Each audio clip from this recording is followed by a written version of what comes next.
Continuando con el seminario de estudiantes de ciencias de la Facultad de Ciencias de la Universidad Central del Ecuador, hoy es viernes 22 de julio de 2022. Tenemos el gusto de presentar al próximo expositor, Miguel Ángel Mieles Bachicoria, Instituto de Posgrados, Universidad Técnica de Manabí, en Portoviejo, Ecuador. El título de su exposición: Medidas invariantes en funciones crecientes con una discontinuidad y asíntotas horizontales. Bienvenido, muchos éxitos, Miguel Ángel.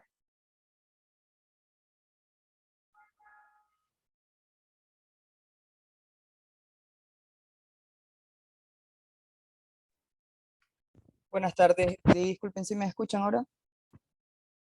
Sí, este momento sí. No sé, tengo inconveniente, no puedo ver para salir de... listo, disculpen, estaba con... Un momentito que se... Disculpen.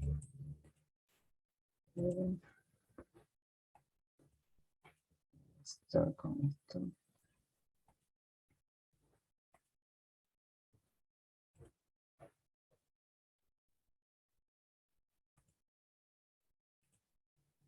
No sé qué pasa. Bueno.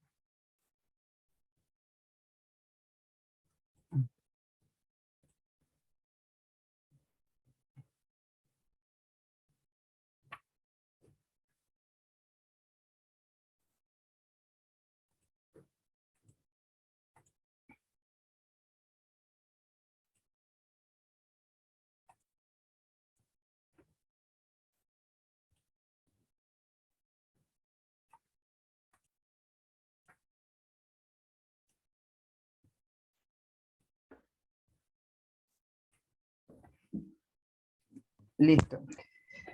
Muy buenas tardes con todos. Mi nombre es Miguel Ángel Mieles Bachicoria. En primer lugar, quiero dar el agradecimiento a la Universidad Central del Ecuador y a la Facultad de Ciencias por permitirme participar como expositor en este seminario. Y también agradecer al doctor Vladimir Ruiz, que es mi tutor de tesis del Instituto de Posgrado de la Universidad Técnica de Manabí. Bueno, hoy voy a presentar lo que es el tema de medidas invariantes en funciones crecientes con una discontinuidad y asíntotas horizontales. El esquema de esta presentación es lo que es, vamos con motivación, conceptos básicos, medidas invariantes sobre transformaciones por partes en el intervalo, aplicación de primer retorno, resultados y conclusiones. Vamos con un poquito de lo que es la motivación, de cómo comenzó todo. Bueno, hace más de siglo y medio, Boole, con su transformación B, que está representada como X menos 1 sobre X, demostró que preserva la medida de Lebesgue. Después de un siglo, Adler y Weiss demostraron que B es ergódica respecto a la medida de Lebesgue. Aquí nosotros tenemos la gráfica de la transformación de Boole, en donde notamos que no es uniformemente expansora. ¿Qué quiere decir? Que la derivada de B tiende a 1 cuando X tiende a más o menos infinito. Entonces nos damos cuenta que va tendiendo a 1 su derivada. Después tenemos que Aronson en 1983, con la parametrizada bajo el parámetro B, definida de esta manera, demostró que preserva una medida de probabilidad absolutamente continua, la medida de Lebesgue, para A entre 0 y 1. Aquí tenemos gráficamente lo que sería la transformación de Boole bajo un parámetro A. En este caso la gráfica está representada con un A valiendo 1 medio. Después Okubo y Umeno en el 2016, con otra parametrizada bajo el parámetro alfa, definida de esta manera, demostraron que preserva una medida ergódica absolutamente continua, la medida de Lebesgue, para un alfa igual a 1 medio. Y recientemente, en el 2021, Ellos mismos, con la misma parametrizada, demostraron que preserva una medida ergódica de probabilidad absolutamente continua a la medida del Lebesgue, para un alfa entre 1 medio y 1. Para fines didácticos de la gráfica tenemos aquí con un alfa en la gráfica valiendo 1 medio. Bueno, estos sistemas, estas familias se llaman SACAS, que significa sistemas alternante creciente. Nosotros notamos que estas familias que están aquí, nos damos cuenta que la derivada son, en este caso, es mayor que un 1, y en el caso acá con un alfa mayor que 1 medio, la derivada es mayor que un alfa. Podemos darnos cuenta que la derivada está uniformemente alejada de cero, como que se está alejando de cero. Entonces, como que nos muestra que tiene una dinámica interesante. Ya, recientemente, en el 2018, Leal, Muñoz y Mata definen lo que es un sacazo, que es una familia que va desde, una función que va desde R menos el 0 a R continua, es un sistema alternante creciente con asíntotas horizontales, un Sakash, si cumple estas condiciones. Lo primero es que es creciente en estos dos intervalos. También tenemos que tiene una asíntota vertical en x igual a 0 y que no tiene punto fijo. Y lo último sería que hay dos valores, uno negativo y otro positivo, y que las preimágenes de 0 son esos dos valores, y que aparte de eso existen asíntotas horizontales en esos dos valores, en x1 y x2. Ellos para esta clase de funciones probaron que ellas son transitivas si la unión de las preimágenes de 0 ¿ya? Es densa. Ellos probaron eso con esta familia. Gráficamente tenemos lo que está aquí como un SACAS, ¿ya? En donde tenemos que cumplir esas condiciones. Primero, que es creciente en los dos intervalos antes mostrados. Segundo, que tiene una asíntota vertical en x igual a 0. Que no tiene puntos fijos y que existe dos asíntotas horizontales. Bueno, que tiene preimágenes de 0 son x sub 1 y x sub 0, ya que en este caso sería 1 y menos 2. Y que ellos mismos vienen siendo las asíntotas horizontales, tal y como están aquí. Como conceptos básicos, vamos a ver lo siguiente. Una órbita positiva. Lo que quiere decir que teniendo una función que va de x en x y teniendo un valor, nosotros cada vez que iteremos ese valor una vez consigo mismo, reiteradas veces, eso se forma una órbita. Ejemplo, si tenemos que a una función la evaluamos con un x sub 0 y eso lo evaluamos de nuevo con la misma función repetidas veces, n veces, todo ese conjunto de valores que nos va dando se llamaría órbita, los elementos de la órbita. Y esa órbita se la conoce como x, la órbita de x sub 0 bajo f. Aquí tenemos un ejemplo gráfico sencillo de que si tenemos un x sub 0, al evaluarlo, nos queda acá, al evaluarlo otra vez, por segunda vez acá, otra iteración y otra iteración y así sucesivamente. Entonces tenemos los primeros valores de una órbita. Bueno, para esta presentación yo me gusta bastante hacer animadas algunas gráficas, algunas situaciones, para que se entienda un poquito mejor y un poquito didáctico. Entonces lo mismo que estábamos explicando de la órbita positiva con una función f que está aquí definida de esta manera y con un x sub 0 igual a 1, yo voy a comenzar a iterarla. Si la itero una vez, tenemos otro valor y así sucesivamente cada vez que vayamos iterando, nos va dando nuevos elementos. Hasta aquí llegamos 14 ocasiones iteradas y tenemos 14 ya elementos de esa órbita. Bueno, punto fijo. El punto fijo no es nada más que si yo tengo un x sub 0, será un punto fijo si yo al evaluarlo a iterarlo una vez, da el mismo x sub 0, teniendo en cuenta que esa órbita de x sub 0 bajo f todos los elementos de esa órbita van a ser el mismo X sub 0. Gráficamente sería nada más que la función cuando se interseca con la recta y igual a x. Son los puntos que se intersecan con esa recta. Aquí nosotros vamos a ver esta función de igual manera. Si comenzamos con x sub 0 igual a 1, si nosotros lo comenzamos a iterar una vez, dos veces, 3, 4, 5 y 6, las veces que sea, siempre va a quedar ahí mismo. Las iteraciones de ella va a ser, cuando n tiende al infinito, va a ser igual a x sub 0, a él mismo.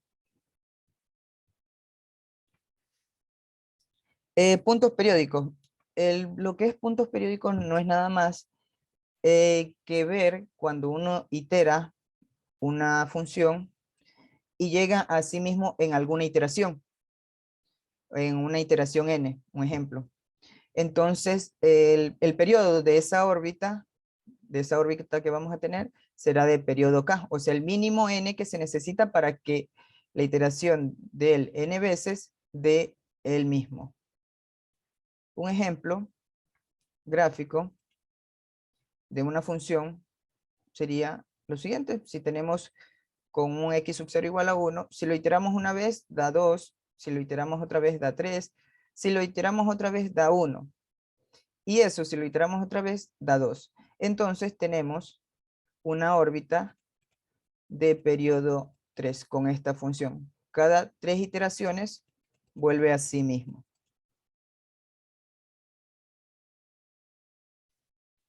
Como definición de denso, tenemos que sea X un espacio métrico y D un subconjunto de X. Decimos que D es denso en X si para todo conjunto abierto no vacío de X se tiene que la intersección de ellos dos es no vacío. La transitividad. Sea F que va de X en X es transitiva si existe un punto X que esté en X tal que la órbita de X bajo F es densa en X. Medidas invariantes. Una función medible F que va de M en M preserva una medida mu si la medida de la preimagen de B es igual a la medida de B para todo conjunto B perteneciente a la sigma álgebra de Borel. Bueno, aquí tenemos también lo que es medidas ergódicas. Una función medible F que va de M en M que preserva una medida mu es ergódica si para todo conjunto B perteneciente al B con f de b igual a b se tiene que la medida de b es igual a 0 o la medida del complemento de b es igual a 0. Bueno, ya se habló de unos conceptos básicos de lo que se puede ir tratando. Vamos a ver ahora lo que son medidas invariantes sobre transformaciones por parte en un intervalo.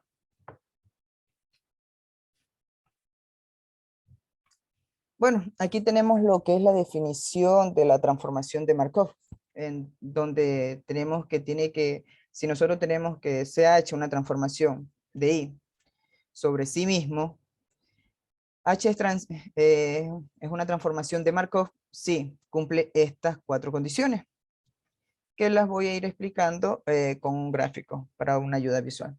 Primero, que ella tiene una extensión C2, o sea, derivable 2 veces en cada uno de sus subintervalos.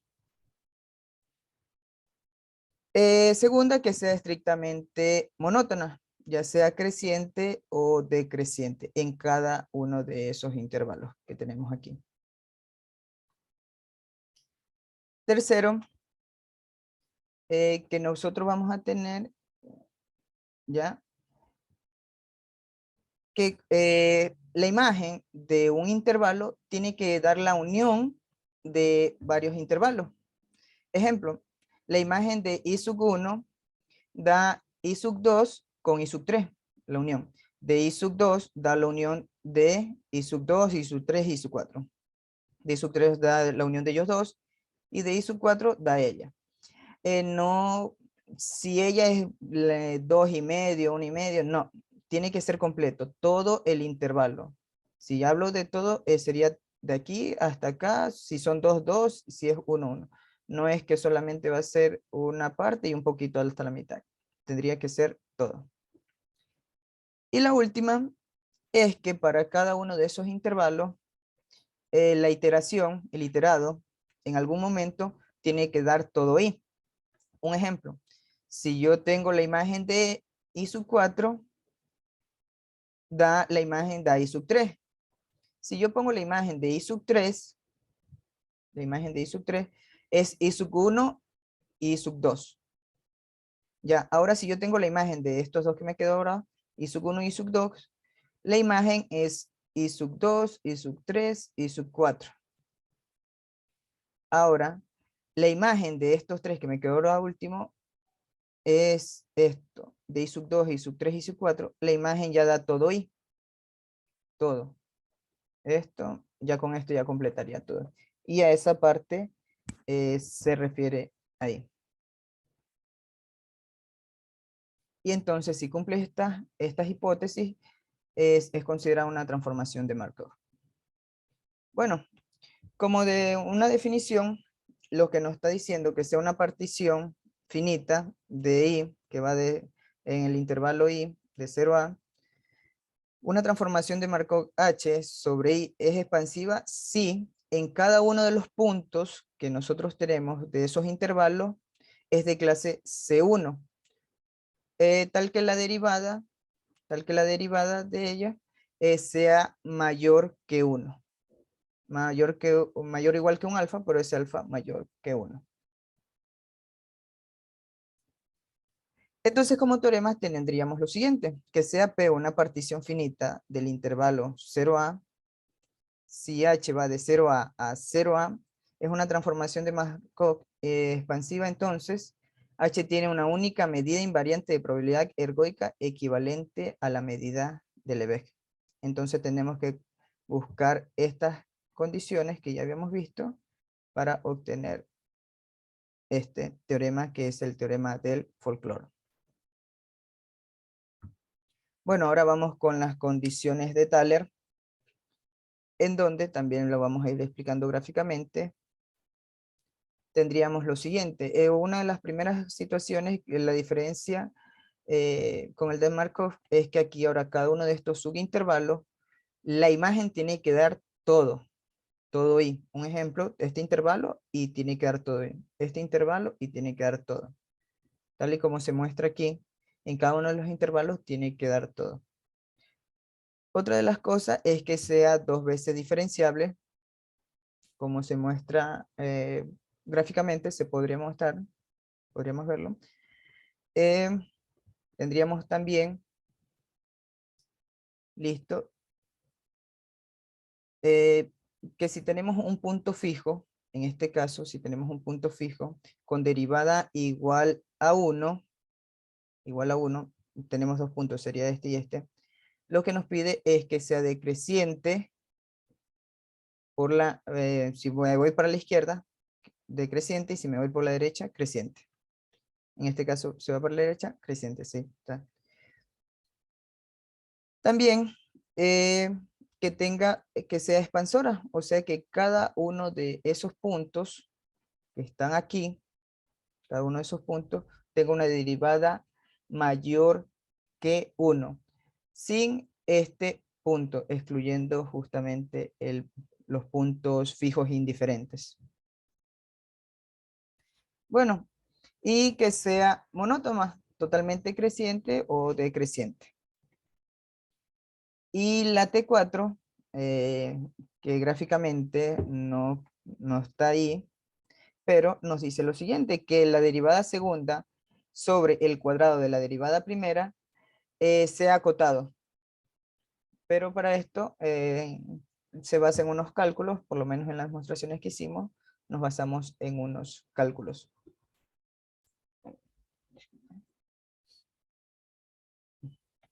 Bueno, de aquello tenemos lo siguiente, del teorema de Thaler. Si T que va de 0A a 0A satisface las condiciones de T1 a T5, entonces T admite una única medida invariante sigma finita infinita equivalente a la medida de Lebesgue.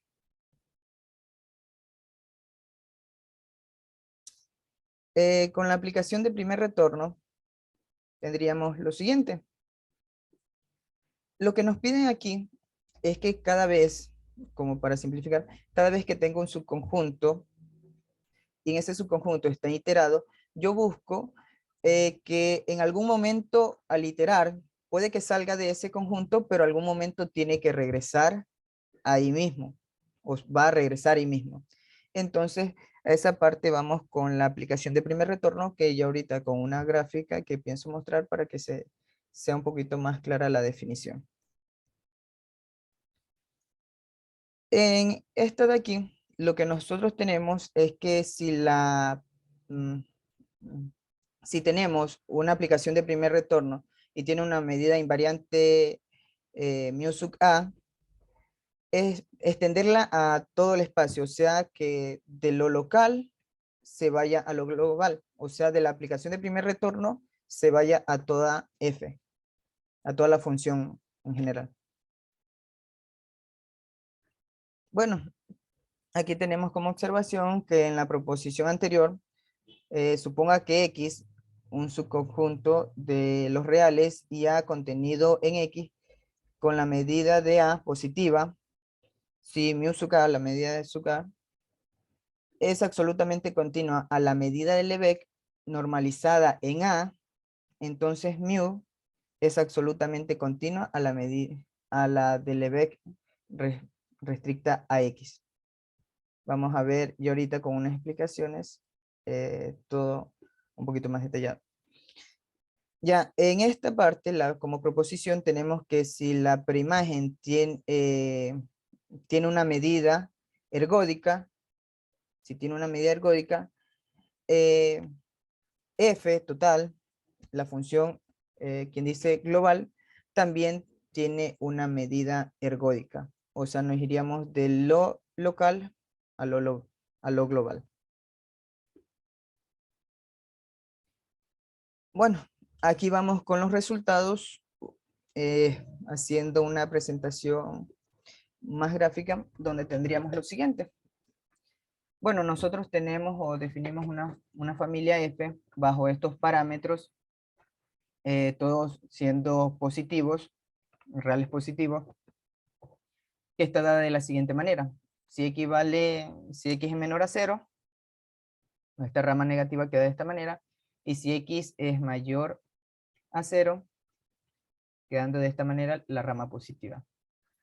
De esto de aquí se obtiene lo siguiente, que yo al evaluar en la rama positiva de 0 a más infinito, la imagen me queda desde menos infinito a A. Y al evaluar desde menos infinito en la rama negativa hasta 0, la imagen me queda de 0 a A. Gráficamente lo podríamos ver aquí, que viene. Nuestra rama positiva tenemos que es un Sakash, ya solamente que ahorita no tiene dos preimágenes, solamente tiene una preimagen que viene siendo A, y asimismo tiene una cinta horizontal en A.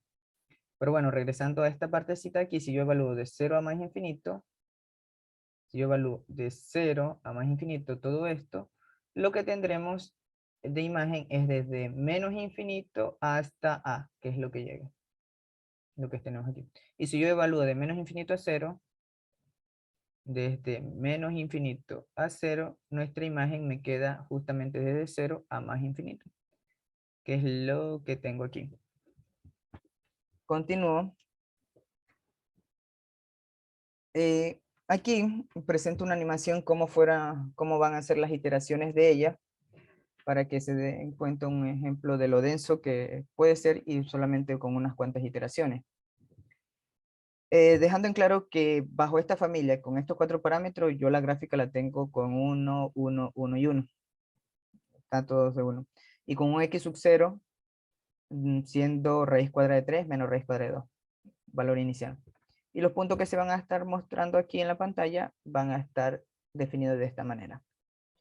Entonces, cuando yo comienzo a evaluar, tenemos un punto, lo iteramos otra vez, y lo seguimos iterando varias veces, y lo que vamos teniendo es aquello, tal y como se ve. De esto, si nosotros seguimos los pequeños puntos que se ven aquí, sin contar estas rayas entrecortadas, tenemos que va ocupando todo el espacio y recién lleva 100 iteraciones. A las 1000 casi no se ve la raya ya, la función naranja. Obviamente no dice que está ocupando todo, pero es una idea. A las 10.000 es aún más, ¿sí? Parece que fuera una sola raya y así sucesivamente, solamente fines didácticos. Pero lo que quiero mostrar es lo siguiente. En este intervalo 0A, que es donde vamos a sacar nuestra aplicación de primer retorno, veamos cada cuánto regresa ahí mismo. Si tenemos aquí, está en 0A. Listo, estaba en 0A, quedó este valor. Vamos a ver si en el siguiente regresa a este pequeño segmento. No regresó. Listo, regresó. Hay quien dice, regresó. Ahí regresó. Regresó. Regresó. Y así. Bueno, en ciertas ocasiones se tarda solamente 2 veces para regresar y en otras se tarda 3 veces para regresar al intervalo 0A. Es lo que tenemos aquí. Bueno, si hago hincapié a algo, un trabajo que está estudiando un compañero, un amigo mío, que trata justamente sobre el SHIC y de esta función, está probando, solamente doy un ejemplo sencillo. Imaginemos cada vez que cae acá, le asignamos un valor de 1 y acá le asignamos el valor de 0. Ahí sería 1, 0, 1, 0, 1, 0, 1, 1, 0. ¿Qué nos quiere decir? Que siempre que cae en 0, el siguiente, después de tener un 0, el siguiente siempre va a ser un 1. Pero cuando cae en 1, hay dos situaciones. Puede que el siguiente sí sea un 0 o puede que el siguiente sea un 1. Pero si ya hay 2 1 seguidos, o sea, 2 veces cayó aquí mismo, el siguiente obligatoriamente es un 0. Bueno, continuamos un poquito con esto. Y nuestra aplicación de primer retorno está definida de esta manera. Dejando, primero voy a mostrar que si nosotros tenemos nuestra función, para calcular nuestro m, que es el que va a dividir la función en dos segmentos, en dos subconjuntos de esta partición, calculamos la preimagen de 0 a la preimagen de a, lo definimos de esta manera, y la preimagen de a está definido de esta manera y que es justamente aquí. Y le vamos a llamar m. Dependiendo de los valores de a, b, alfa y beta, este punto m puede estar muy apegado acá o puede estar muy apegado acá, puede estar en medio. En este caso, como los valores ya los definí gráficamente, son 1, 1, 1 y 1, justamente queda en la mitad. Bueno, ya sabiendo que m es el que va a dividir a nuestra aplicación de primer retorno, que es esta parte, en 2, está definida de la siguiente manera. Que existe un m que está entre ese intervalo 0a, tal que la aplicación de primer retorno que va desde 0a menos m a 0a, dado por la siguiente manera. En el primer intervalo de 0 a m está definido de esta manera y de m a está definido de esta manera. Y aquí tenemos esa aplicación de primer retorno vista de la siguiente manera.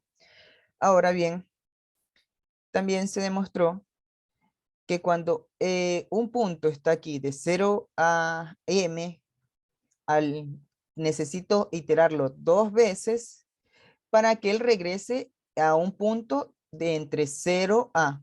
O sea, si está aquí, tiene que al iterarlo 2 veces, estamos seguros que regresa en un punto o en un valor de 0 a. Pero si está de m a, tenemos que iterarlo 3 veces para que regrese a 0a.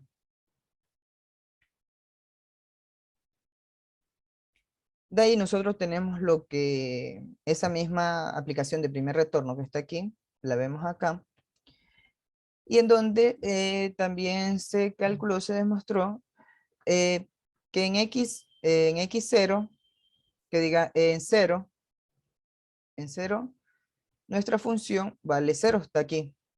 En m por la de izquierda, el límite de m por la izquierda, vale a, el límite de m por la derecha vale 0, y el límite de a por la izquierda vale a, tal y como se muestra aquí. Siempre vamos a tener la función construida de esta manera, comenzando aquí, terminando acá.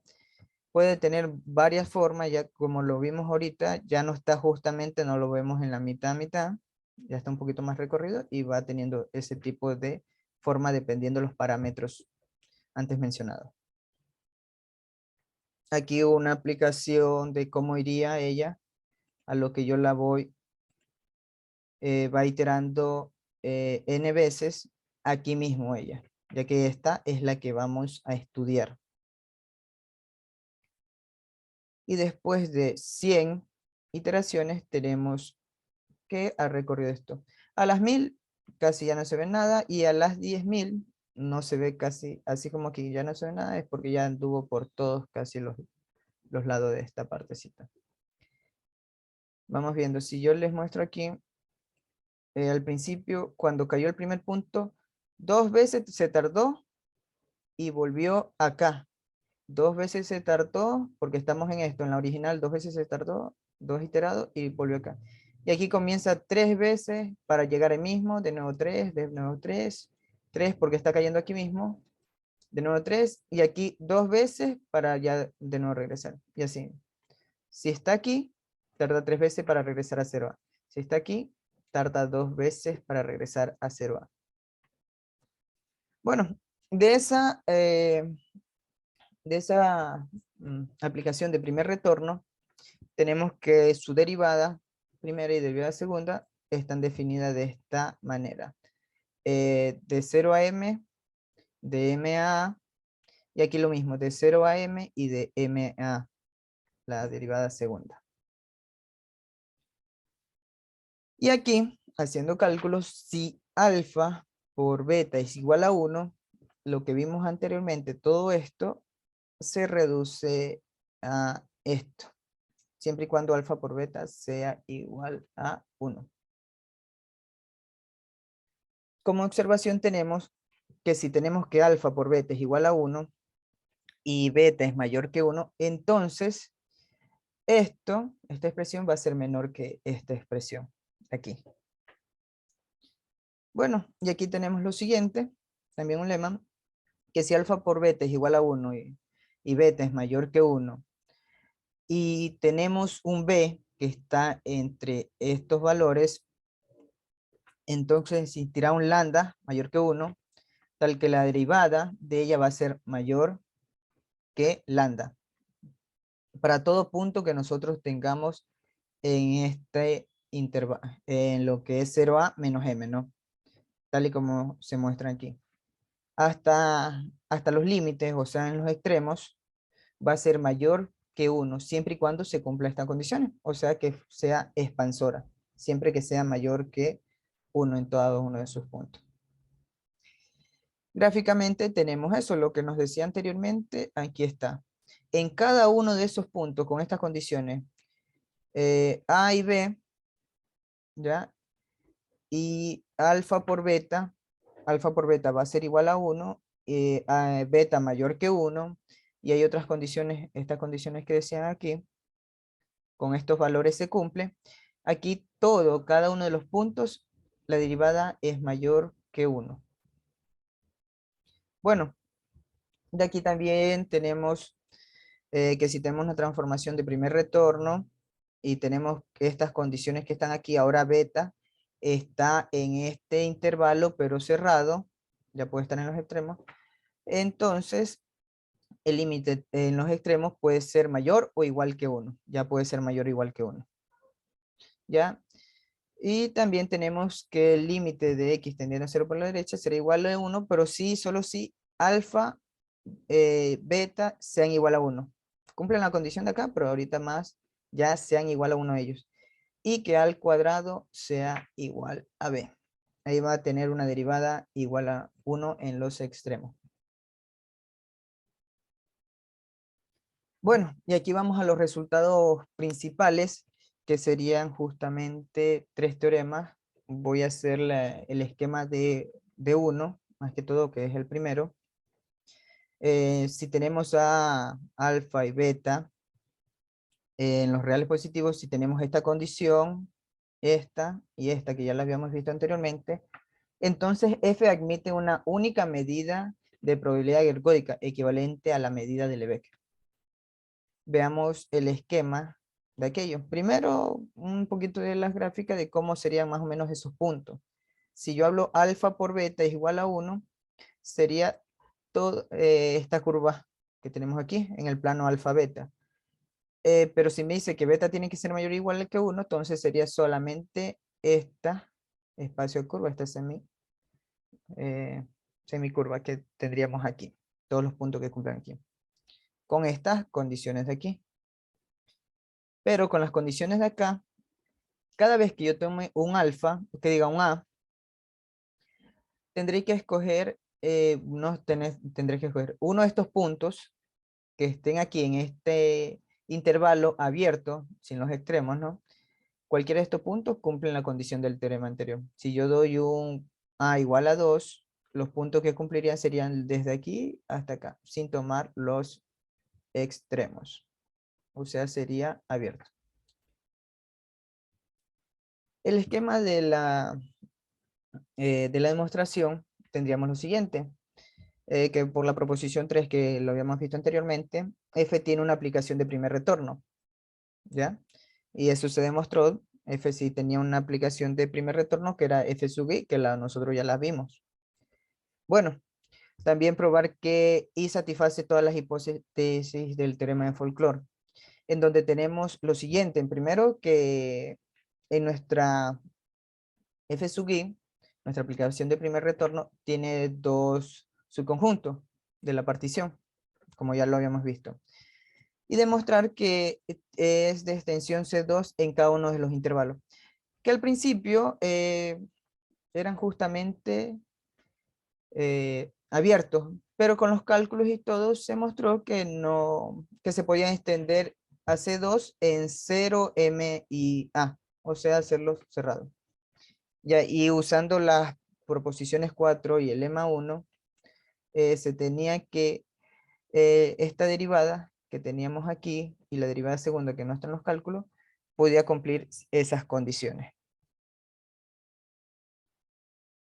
Bueno, de aquí de 1, que era lo primero que se presentó en la familia, se nota que al evaluar en esa imagen de 0 a m da 0a y de m a a da 0a. Entonces, cumplirían las hipótesis del teorema de Markov, de la transformación de Markov, y con ello también con el lema 1, teniendo esto, ella es expansiva, ya que en cada uno de sus puntos tenía una derivada mayor que 1. Y ya por ende lo podíamos aplicar lo que es el teorema del Folklore. Ya, y de la proposición 1 y 2, de la medida nosotros la podíamos pasar de la medida que tenía la aplicación de primer retorno, pasarla a de lo que sería de lo local a lo global, quedando la medida de esta forma. Y además siendo ergódica. Del teorema 2 se hace de una forma similar a lo que nosotros tenemos en el esquema, con estas condiciones que tenemos aquí. Bueno, la leo un poquito, que F tiene que, si cumple estas condiciones, si tiene estas condiciones aquí, F preserva una única medida sigma finita e infinita, ergódica equivalente a la medida de Lebesgue, algo que ya habíamos visto una observación anterior. Esos parámetros que teníamos ahí están definidos de la siguiente manera. Primero, es lo mismo anterior, esto sí es el mismo esquema, pero aquí ya no era que tenía que estar entre esos, sino que si bien me voy a uno de los puntos de la clausura de ese intervalo. Entonces, si nosotros tenemos aquí, nos damos un A, yo puedo coger los puntos que cumplirían eso, serían los extremos. Si yo cojo aquí un A, los extremos cumplirían. Gráficamente tendríamos lo siguiente, que la derivada aquí, si cumple esta condición, la derivada aquí va a ser igual a 1. Y aquí mayor que 1. Si cumple esta condición de acá, la derivada aquí va a ser 1 y acá mayor que 1. Y tenemos el teorema 3, que tenemos que si alfa, beta es igual a 1 y b es igual a al cuadrado, entonces f preserva una única medida infinita, sigma finita, ergódica equivalente a la de Lebesgue. Mostrando gráficamente cómo sería, ya no es mucho, ya el punto solamente es 1, 1, este punto nomás de este plano, y los puntos que cumplen esas condiciones son estos de aquí. Todos estos puntos de aquí cumplen esa condición, tal y como están, una semiparábola. Gráficamente veamos qué pasa cuando alfa y beta es igual a 1, y qué pasa si no es igual, sino que alfa, bueno, aquí hay un error en la gráfica, es al cuadrado y aquí es b nomás, al revés. Bueno, ¿qué pasaría si a al cuadrado sería mayor que b? Gráficamente tendríamos que tenemos un punto fijo que nos quita la expansividad de nuestra aplicación de primer retorno, en donde tenemos definido de la siguiente manera. En este caso, si cumple estas condiciones, que a al cuadrado sea mayor que b, vemos cómo se animan y ahorita les muestro otra gráfica. Tendríamos punto fijo en cualquiera. En el único punto que no existen los puntos fijos solamente sería cuando al cuadrado es igual a b. Ahí ya no existirían los puntos fijos. Si al cuadrado es mayor que b, existe un punto fijo de periodo 2 de la función original, definido de esta manera. Aquí, bueno, continúo. Aquí si a al cuadrado es menor que b, tenemos esto, tenemos un punto fijo de periodo 3. Y aquí cuando ya sean iguales. Aquí ya no tengo punto fijo y esto justamente como a al cuadrado es igual a b, esta expresión quedaría un medio de a, quedando justamente entonces en la mitad entre 0 y a. Aquí están hechos unos cálculos de puntos indiferentes cuando a al cuadrado es igual a b, en donde se muestran solamente que justamente de x tendiendo a 0 por la derecha, la derivada aquí tiende a 1 y aquí tiende también a 1, siempre y cuando a al cuadrado sea igual a b. De lo que tenemos aquí, tendríamos, ¿qué pasa si nosotros tenemos un alfa por beta mayor que 1? Que no es ninguno de los casos que ya habíamos visto, siempre era alfa por beta igual a 1. ¿Qué pasa si es mayor que 1? Bueno, aquí tendríamos dos puntos fijos ya. En este caso se tiene dos puntos fijos y que le quita lo que es la expansividad. Bueno, en el siguiente caso que nosotros tenemos es que, ¿qué pasa si alfa por beta es menor que 1? Y aquí, ya la derivada, aquí, por cierto, la derivada aquí en los extremos era 0. La derivada de 0. Aunque le den un alfa por beta muy, muy, muy por encima de 1, siempre va a ser 0 justamente aquí, aunque no se note gráficamente, pero será. Y aquí pasa algo similar. Alfa por beta es menor que 1, tendremos derivadas, pero ahora son derivadas infinitas. Y que aquí se está estudiando y todavía no se dan los valores exactos o qué comportamiento tienen que tener A, B, alfa y beta, aparte de que sean menor que 1, para tener una concavidad, ya sea hacia arriba o hacia abajo, porque aparentemente tiene o en algún momento cambia hacia arriba. Se puede conseguir en ciertos valores, pero en otros se forma a veces como una forma caótica. No es muy predecible decir para qué valores lo tenemos totalmente cóncavo hacia arriba o totalmente cóncavo hacia abajo. Bueno, finalizando la presentación, como conclusión tenemos que bajo las condiciones de los tres resultados principales que vimos y tomando en cuenta la medida de existencia en cada caso, con las condiciones, es equivalente a la medida del Lebesgue, ¿ya? Significa que la medida asociada a un valor positivo a los intervalos, por tanto, en cada uno de los teoremas la transformación es transitiva. Esto es decir, que si existe un punto en R, cuya órbita es densa en R.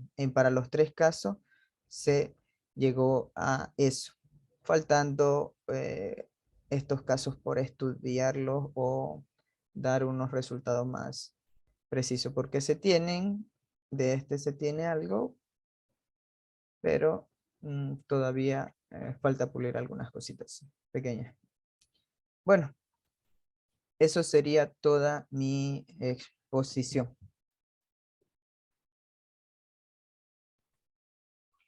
Gracias. Gracias, Miguel Ángel. Si tienen, por favor, preguntas, comentarios.